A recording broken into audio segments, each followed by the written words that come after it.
O desejado de todas as nações. Capítulo 4. Hoje vos nasceu o Salvador. O Rei da Glória muito se humilhou ao revestir-se da humanidade.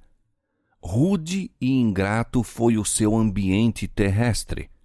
Sua glória foi velada para que a majestade de sua aparência exterior não se tornasse objeto de atração. Esquivava-se a toda exibição exterior. Riquezas, honras terrestres e humana grandeza nunca poderão salvar uma alma da morte. Jesus se propôs que nenhuma atração de natureza terrena levasse homens ao seu lado. Unicamente a beleza da verdade celeste devia atrair os que o seguissem. O caráter do Messias fora desde há muito predito na profecia e era seu desejo que os homens o aceitassem em razão do testemunho da palavra de Deus. Os anjos maravilharam-se ante o glorioso plano da redenção. Observavam a ver de que maneira o povo de Deus receberia seu Filho revestido da humanidade. Anjos foram à terra do povo escolhido. Outras nações estavam embebidas com fábulas e adorando falsos deuses. À terra onde se revelara a glória de Deus e brilhara a luz da profecia foram os anjos. Dirigiram-se invisíveis a Jerusalém aos designados expositores dos sagrados oráculos e ministros da casa de Deus. Já a Zacarias, enquanto ministrava perante o altar, fora anunciada a proximidade da vinda de Cristo. Já nascido estava o precursor, havendo sua missão sido atestada por milagres e profecias.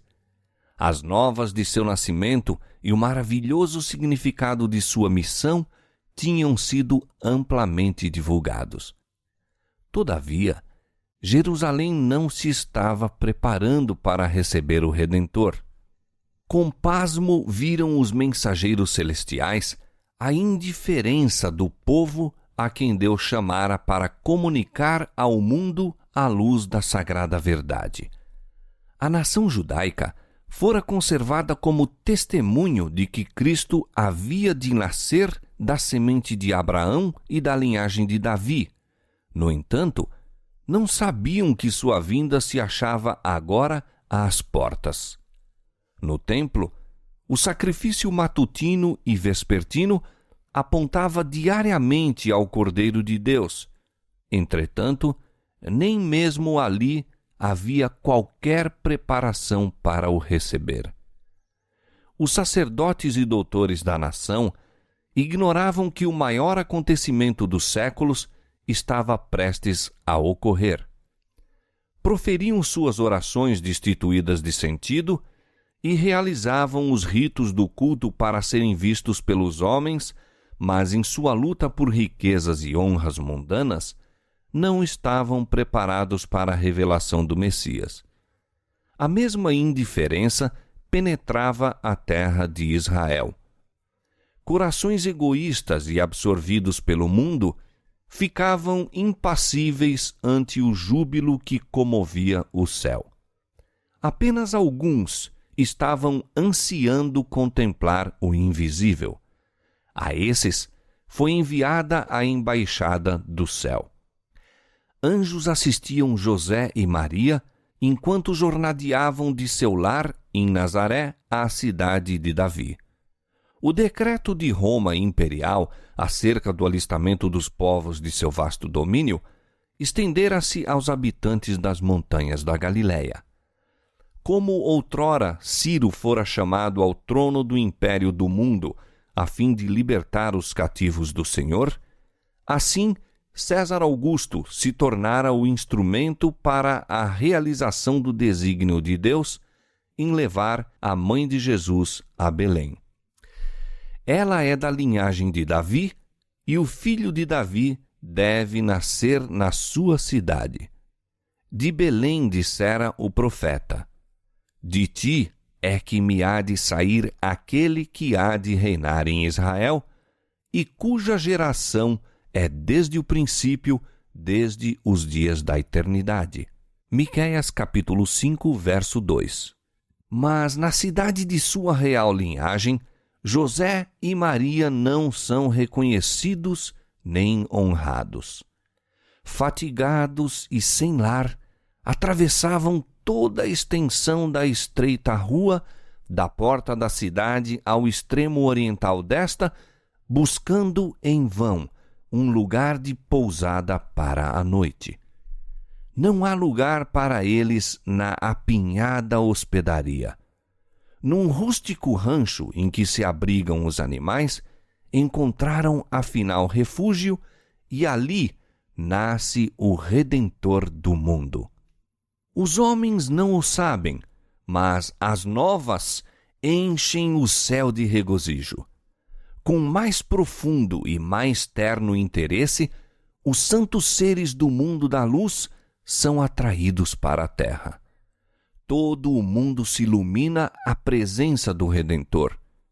Sobre as colinas de Belém, acha-se reunida inumerável multidão de anjos. Esperam o sinal para declarar as alegres novas ao mundo. Houvessem os guias de Israel sido fiéis ao depósito que se lhes confiara e teriam partilhado da alegria de anunciar o nascimento de Jesus. Mas assim foram passados por alto. Deus declara: derramarei águas sobre o sedento e rios sobre a terra seca. Aos justos nasce luz nas trevas. Isaías capítulo 44, verso 3 e Salmo 112, verso 4. Aos que andam em busca de luz e a aceitam com alegria, fugirão os brilhantes raios que descem do trono de Deus. Nos campos em que o jovem Davi guardara seus rebanhos, havia ainda pastores vigiando durante a noite. Nas horas caladas, conversavam entre si acerca do prometido Salvador e oravam pela vinda do rei ao trono de Davi. E eis que o anjo do Senhor veio sobre eles, e a glória do Senhor os cercou de resplandor, e tiveram grande temor. E o anjo lhes disse: não temais, porque eis aqui vos trago novas de grande alegria, que será para todo o povo, pois na cidade de Davi vos nasceu hoje o Salvador, que é Cristo, o Senhor. A essas palavras, visões de glória encheram a mente dos pastores que as escutavam. Chegara a Israel o libertador. Poder, exaltação, triunfo acham-se associados à sua vinda. O anjo, porém, deve prepará-los para reconhecerem o Salvador na pobreza e na humilhação. Isto vos será por sinal, diz ele. Achareis o menino envolto em panos e deitado numa manjedoura. O celestial mensageiro acalmara-lhes os temores. Dissera-lhes como poderiam encontrar Jesus. Com terna consideração para com sua humana fraqueza, dera-lhes tempo para se habituarem à radiação divina. Então, o júbilo e a glória não se puderam por mais tempo ocultar. Toda a planície se iluminou com a resplandecência das hostes de Deus. A terra emudeceu e o céu inclinou-se para escutar o cântico. Glória a Deus nas alturas, paz na terra, boa vontade para com os homens. Quem dera que a família humana pudesse hoje reconhecer este cântico. A declaração então feita, a nota vibrada então, avolumar-se-á até ao fim do tempo e ressoará até aos extremos da terra. Quando se erguer o sol da justiça, trazendo salvação sob suas asas, esse cântico há de ecoar pela voz de uma grande multidão, como a voz de muitas águas, dizendo: Aleluia, pois já o Senhor Deus Todo-Poderoso reina. Apocalipse capítulo 19, verso 6. Ao desaparecerem os anjos, dissipou-se a luz e mais uma vez cobriram as sombras da noite as colinas de Belém. A mais gloriosa cena que olhos humanos já contemplaram permaneceu, no entanto, na memória dos pastores. E depois que os anjos se retiraram deles para o céu, os pastores diziam entre si: Vamos até Belém e vejamos o que é que lá sucedeu e o que é que o Senhor nos manifestou. E foram com grande pressa, e encontraram Maria e José e o menino deitado na manjedoura. Partindo com grande alegria, divulgaram as coisas que tinham visto e ouvido. E todos os que o ouviram se maravilharam do que os pastores lhes diziam. Mas Maria guardou todas estas coisas, conferindo-as em seu coração. E voltaram os pastores, glorificando e louvando a Deus. Não se acham o céu e a terra mais distanciados hoje do que ao tempo em que os pastores ouviram o cântico dos anjos. A humanidade é hoje objeto da solicitude celeste da mesma maneira que o era quando homens comuns, ocupando posições ordinárias, se encontravam à luz do dia com anjos e falavam com os mensageiros nas vinhas e nos campos. Enquanto nos movemos em nossos afazeres comuns, podemos ter bem perto o céu. Anjos das cortes no alto assistirão os passos dos que vão e vêm às ordens de Deus. A história de Belém é inexaurível. Nela se acham ocultas as profundidades das riquezas, tanto da sabedoria como da ciência de Deus. Romanos capítulo 11, verso 33. Maravilhamo-nos do sacrifício do Salvador em permutar o trono do céu pela manjedoura e a companhia dos anjos que o adoravam pela dos animais da estrebaria. O orgulho e presunção humanos ficam repreendidos em sua presença. Todavia, esse passo não era senão o princípio de sua maravilhosa condescendência. Teria sido uma quase infinita humilhação para o Filho de Deus revestir-se da natureza humana, mesmo quando Adão permanecia em seu estado de inocência no Éden. Mas Jesus aceitou a humanidade quando a raça havia sido enfraquecida por 4.000 anos de pecado. Como qualquer filho de Adão, aceitou os resultados da operação da grande lei da hereditariedade. O que estes resultados foram, manifesta-se na história de seus ancestrais terrestres.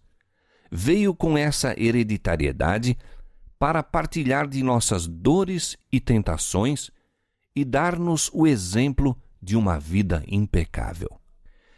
Satanás aborrecera a Cristo no céu por causa de sua posição nas cortes de Deus. Mas o aborreceu ainda quando sentiu ele próprio destronado. Odiou aquele que se empenhou em redimir uma raça de pecadores. Não obstante, ao mundo em que Satanás pretendia domínio, permitiu Deus que viesse seu filho, impotente criancinha, sujeito à fraqueza da humanidade. Permitiu que enfrentasse os perigos da vida em comum com toda a alma humana, combatesse o combate como qualquer filho da humanidade o tem de fazer, com risco de fracasso e ruína eterna. O coração do pai humano compadece-se do filho. Olha a fisionomia do pequenino e treme ante a ideia dos perigos da vida. Anela proteger seu querido do poder de Satanás, guardá-lo da tentação e do conflito. Para enfrentar mais acerbo conflito e mais terrível risco, Deus deu seu Filho unigênito para que a vereda da vida fosse assegurada aos nossos pequeninos. Nisto está o amor. Maravilhai-vos, ó céus, e assombrai-vos, ó terra,